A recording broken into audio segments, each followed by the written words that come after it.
tools to combat the virus. If we can come together as a country and use those tools, if we raise our vaccination rate, protect ourselves and others with masking, expanded testing, and identify people who are infected, we can and we will turn the tide on COVID-19. It'll take a lot of hard work, and it's going to take some time. Many of us are frustrated with the nearly 80 million Americans who are still not vaccinated, even though the vaccine is safe, effective, and free. You might be confused about what is true and what is false about COVID-19.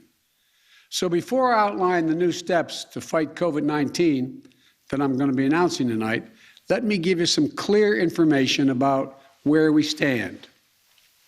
First, we've made considerable progress in battling COVID-19. When I became president, about 2 million Americans were fully vaccinated. Today, over 175 million Americans have that protection. Before I took office, we hadn't ordered enough vaccine for every American. Just weeks in office, we did. The week before I took office on January 20th of this year, over 25,000 Americans died that week from COVID-19. Last week, that grim weekly toll was down 70%. And then 3 months before I took office, our economy was faltering, creating just 50,000 jobs a month. We're now averaging 700,000 new jobs a month in the past 3 months. This progress is real. But while America is much in better shape than it was 7 months ago when I took office, I need to tell you a second fact. We're in the tough stretch, and it could last for a while. Highly contagious Delta variant that I began to warn America about back in July spread late summer, like it did in other countries before us. While the vaccines provide strong protection for the vaccinated, we read about and hear about and we see the stories of hospitalized people on their deathbeds among the unvaccinated over the past few weeks. This is a pandemic of the unvaccinated. And it's caused by the fact that despite America having unprecedented and successful vaccination program, despite the fact that for almost 5 months, free vaccines have been available in 80,000 different locations, we still have nearly 80 million Americans who have failed to get the shot. And to make matters worse, there are elected officials actively working to undermine the fight against COVID-19. Instead of encouraging people to get vaccinated and mask up, they're ordering mobile morgues for the unvaccinated dying from COVID in their communities. This is totally unacceptable. Third, if you wonder how all this adds up, here's the math. The vast majority of Americans are doing the right thing. Nearly 3/4 of the eligible have gotten at least one shot, but 1/4 has not gotten any. That's nearly 80 million Americans not vaccinated. And a country as large as ours, that's 25% minority. That 25% can cause a lot of damage, and they are. The unvaccinated overcrowd our hospitals, are overrunning emergency rooms and intensive care units, leaving no room for someone with a heart attack or pancreatitis or cancer. And fourth, I want to emphasize that the vaccines provide very strong protection from severe illness from COVID-19. I know there's a lot of confusion and misinformation, but the world's leading scientists confirm that if you are fully vaccinated, your risk of severe illness from COVID-19 is very low. In fact, based on available data from the summer, only 1 out of every 160,000 fully vaccinated Americans was hospitalized for COVID per day. These are the facts. So here's where we stand. The path ahead, even with the Delta variant, is not nearly as bad as last winter. But what makes it incredibly more frustrating is that we have the tools to combat COVID-19, and a distinct minority of Americans supported by a stink minority of elected officials, are keeping us from turning the corner.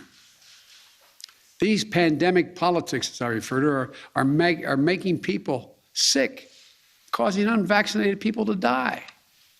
We cannot allow these actions to stand in the way of protecting the large majority of Americans who have done their part and want to get back to life as normal. As your president, I'm announcing tonight a new plan to require more Americans to be vaccinated to combat those blocking public health. My plan also increases testing, protects our economy, and will make our kids safer in schools. It consists of 6 broad areas of action and many specific measures in each of those actions you can read more about in whitehouse.gov. Whitehouse.gov. The measures, these are going to take time to have full impact. But if we implement them, I believe, and the scientists indicate, that the months ahead we can reduce the number of unvaccinated Americans, decrease hospitalizations and deaths, and allow our children to go to school safely and keep our economy strong by keeping businesses open. First, we must increase vaccinations among the unvaccinated with new vaccination requirements. Of the nearly 80 million eligible Americans who have not gotten vaccinated, many said they were waiting for approval from the Food and Drug Administration, the FDA. Well, last month, the FDA granted that approval. So, the time for waiting is over. This summer, we made progress through the combination of vaccine requirements and incentives, as well as the FDA approval. 4 million more people got their first shot in August than they did in July. But we need to do more. This is not about freedom or personal choice.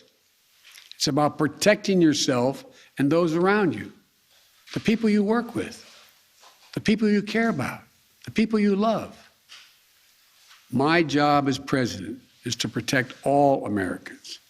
So tonight, I'm announcing that the Department of Labor is developing an emergency rule to require all employers with 100 or more employees that together employ over 80 million workers to ensure their workforces are fully vaccinated or show a negative test at least once a week. Some of the biggest companies are already requiring this: United Airlines, Disney, Tyson's Food, and even Fox News. The bottom line, we're going to protect vaccinated workers from unvaccinated coworkers. We're going to reduce the spread of COVID-19 by increasing the share of the workforce that is vaccinated in businesses all across America. My plan will extend the vaccination requirements that I previously issued in the healthcare field. Already, I've announced we'll be requiring vaccinations of all nursing home workers who treat patients on Medicare and Medicaid because I have that federal authority. Tonight, I'm using that same authority to expand that to cover those who work in hospitals, home health care facilities, or other medical facilities, a total of 17 million healthcare workers. If you're seeking care at a health facility, you should be able to know that the people treating you are vaccinated. Simple, straightforward, period. Next, I will sign an executive order that will now require all executive branch federal employees to be vaccinated, all. And I've signed another executive order that will require federal contractors to do the same. If you want to work with the federal government and do business with us, get vaccinated. If you want to do business with the federal government, vaccinate your workforce. And tonight, I'm removing one of the last remaining obstacles that make it difficult for you to get vaccinated. The Department of Labor will require employers with 100 or more workers to give those workers paid time off to get vaccinated. No one should lose pay in order to get vaccinated or take a loved one to get vaccinated.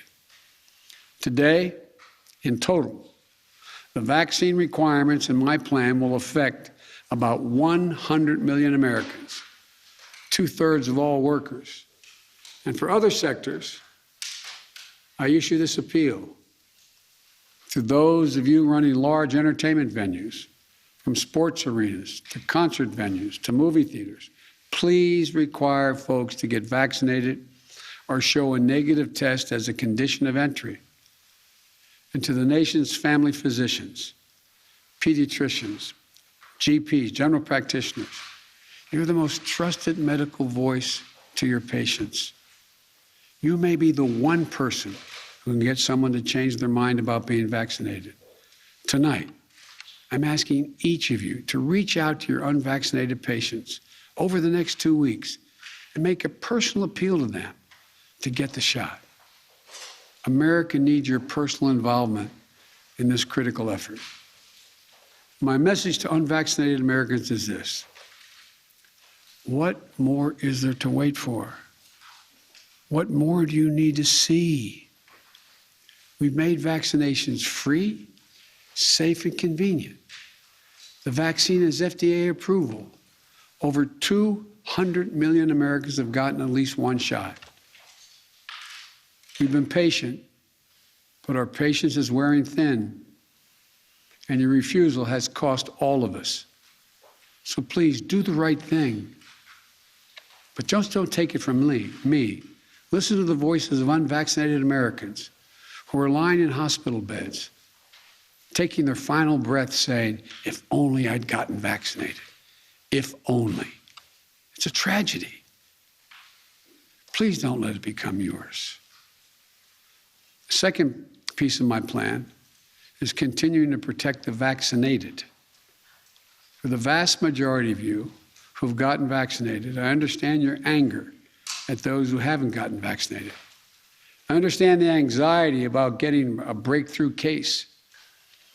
But as the science makes clear, if you're fully vaccinated, you're highly protected from severe illness, even if you get COVID-19. In fact, recent data indicates there is only one confirmed positive case per 5,000 fully vaccinated Americans per day. You're as safe as possible, and we're doing everything we can to keep it that way. Keep it that way. Keep you safe. That's where boosters come in. The shots that give you even more protection than after your second shot. Now, I know there's been some confusion about boosters, so let me be clear. Last month, our top government doctors announced an initial plan for booster shots for vaccinated Americans. They believe that the booster is likely to provide the highest level of protection yet. Of course, the decision of which booster shots to give, when to start them, and who will give them will be left completely to the scientists at the FDA and the Centers for Disease Control.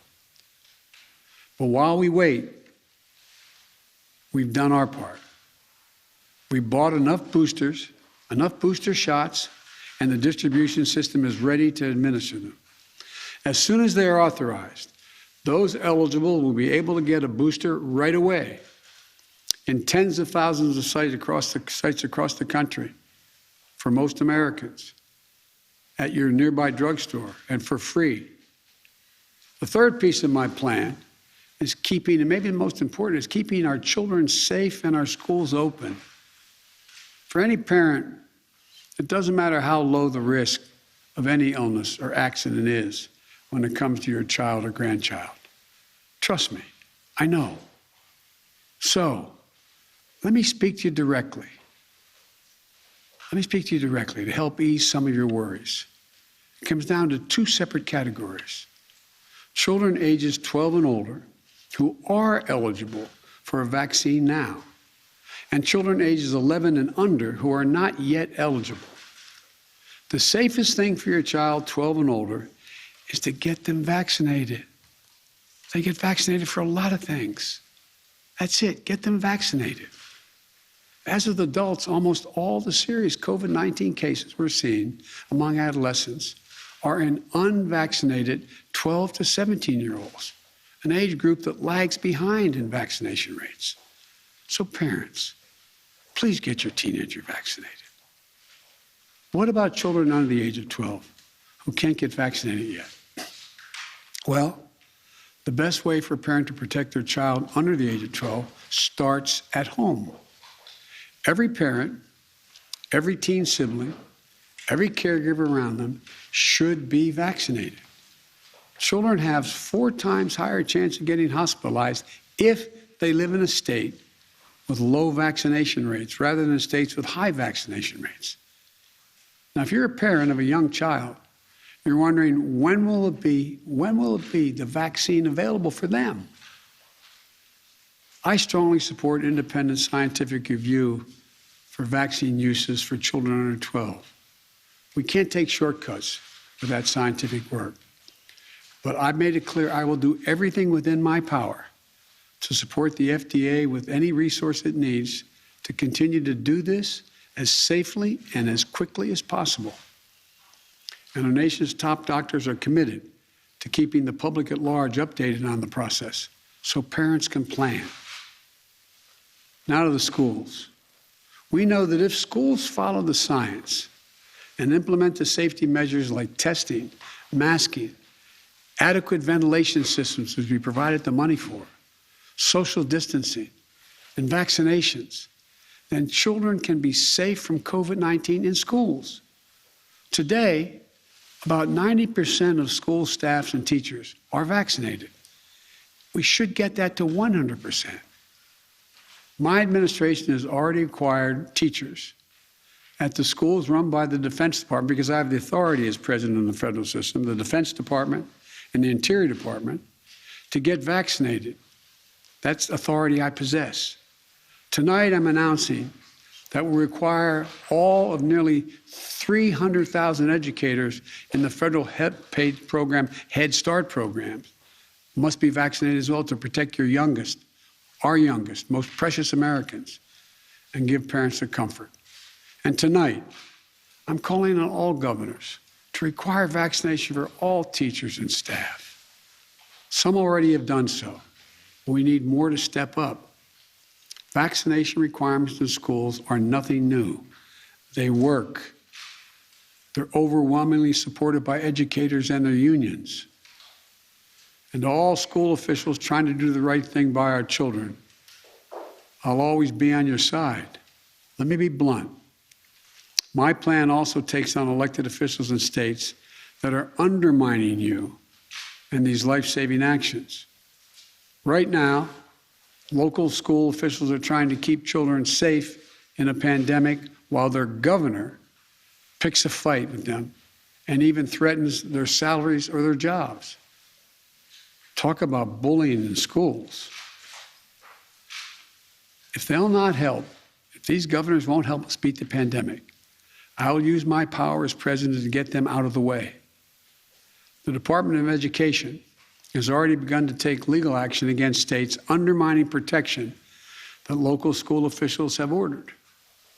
Any teacher or school official whose pay is withheld for doing the right thing, we will have that pay restored by the federal government 100%.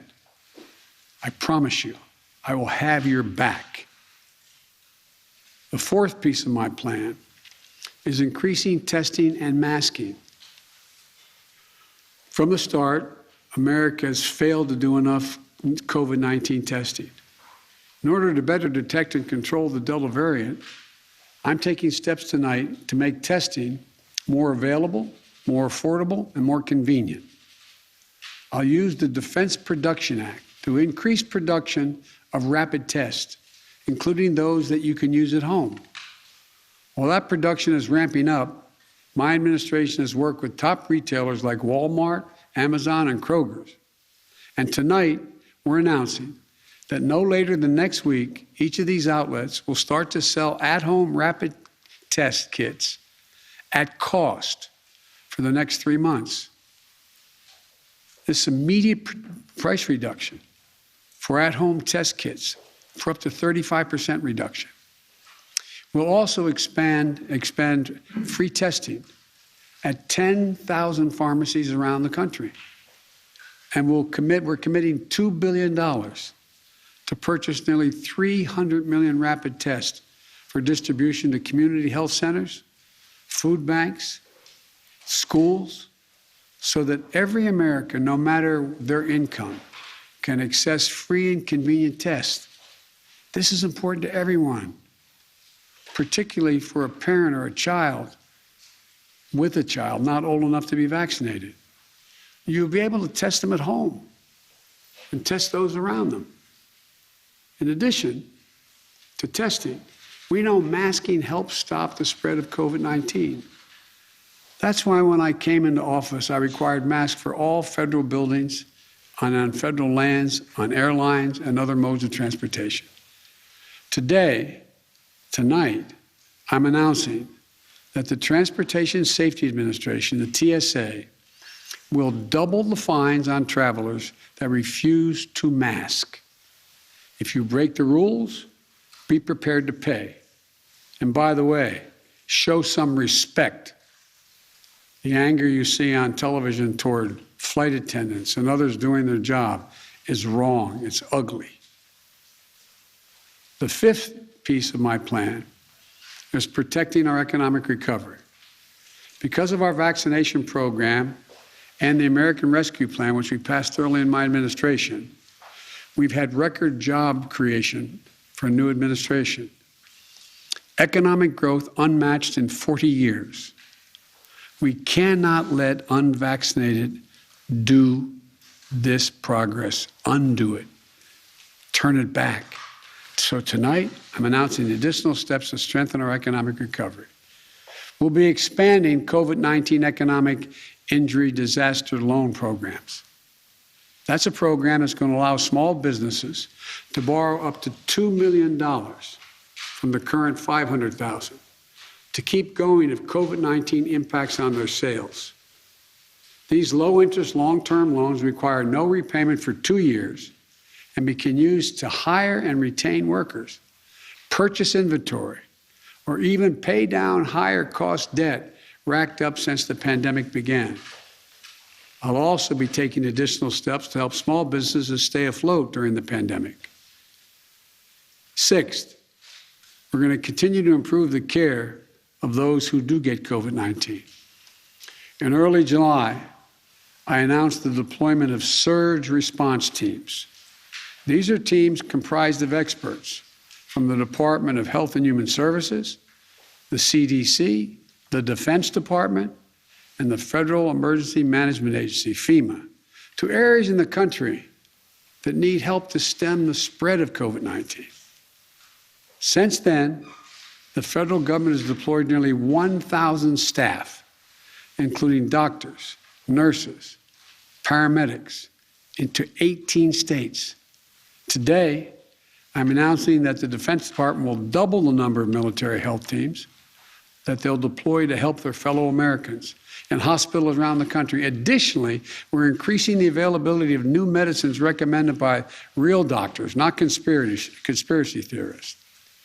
The monoclonal antibody treatments have been shown to reduce the risk of hospitalization by up to 70% for unvaccinated people at risk of developing severe disease.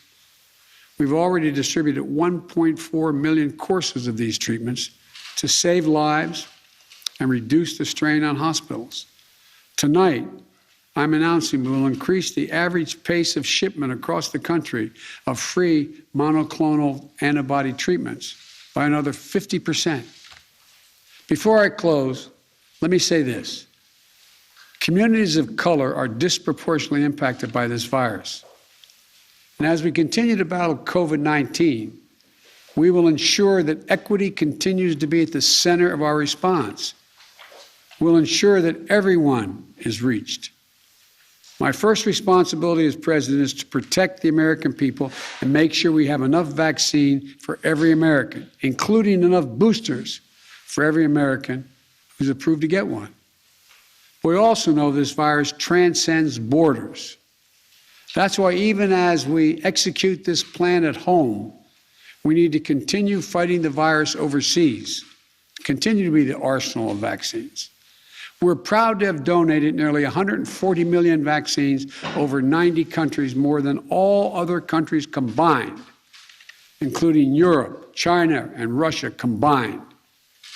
That's American leadership on a global stage. And that's just the beginning.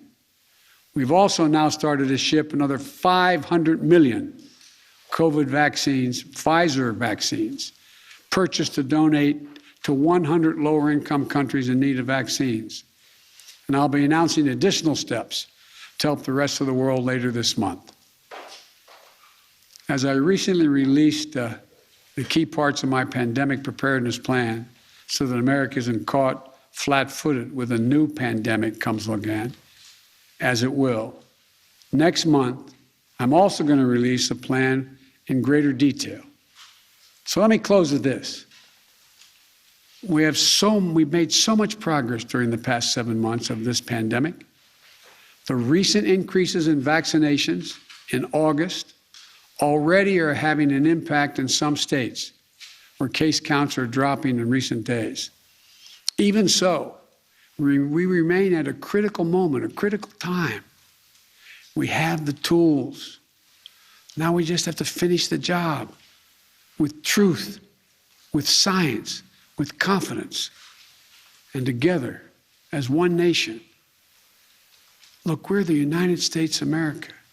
There's nothing, not a single thing we're unable to do if we do it together. So let's stay together. God bless you all and all those who continue to serve on the front lines of this pandemic. And may God protect our troops. Get vaccinated. Mr.